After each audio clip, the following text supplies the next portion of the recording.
ఏంటి, ఇప్పుడు మనం అనుకుంటాం ఈరోజు నేను గంట ప్రార్థించాలనుకుంటాం, కానీ 45 నిమిషాలు అవ్వగానే మనకి చాలే ఈరోజు చాలా రేపు చేద్దాం గంట, రోజుకి పెంచుకుంటూ వెళ్తాం అనుకుంటాం. కొన్ని ఈరోజు బైబిల్ ఒక 2 అధ్యాయాలు చదువుకుంటూ అనుకుంటాం, ఆ సగం అధ్యాయం చదవగానే అయ్యో టైం అయిపోతుందేమో.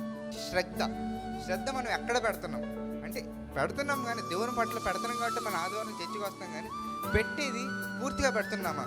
ఇప్పుడు ఇక్కడే ఉంటాం, మన బాడీ ఇక్కడే ఉంటుంది, కానీ మైండ్ ఎక్కడో ఉంటుంది.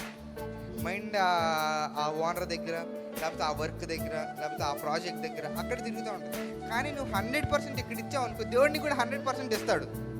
దేవుడిని అంతేకాదంటారు, గివ్ రెస్పెక్ట్ టేక్ రెస్పెక్ట్ అన్నప్పుడు you give the attention, God will give the attention. నువ్వు అటెన్షన్ ఇచ్చినప్పుడు దేవుడు ఆటోమేటిక్గా ఆశీర్వాదాలు ఇచ్చేస్తాడు. హల్లెలూయా. కాబట్టి మనం ఏం నేర్చుకోవాలంటే శ్రద్ధ ఒరిజినల్గా దేవుని మీద పెట్టామనుకోండి, దేవుడు నీ మీద శ్రద్ధ నిలిపి ఆకాశ పాపిలు నిప్పి నిన్ను దీవిస్తాడు. హల్లెలూయా. దీవించడమే కాదు, కొంతమందికి నిన్ను మాదిరికరంగా కూడా మారుస్తాడు.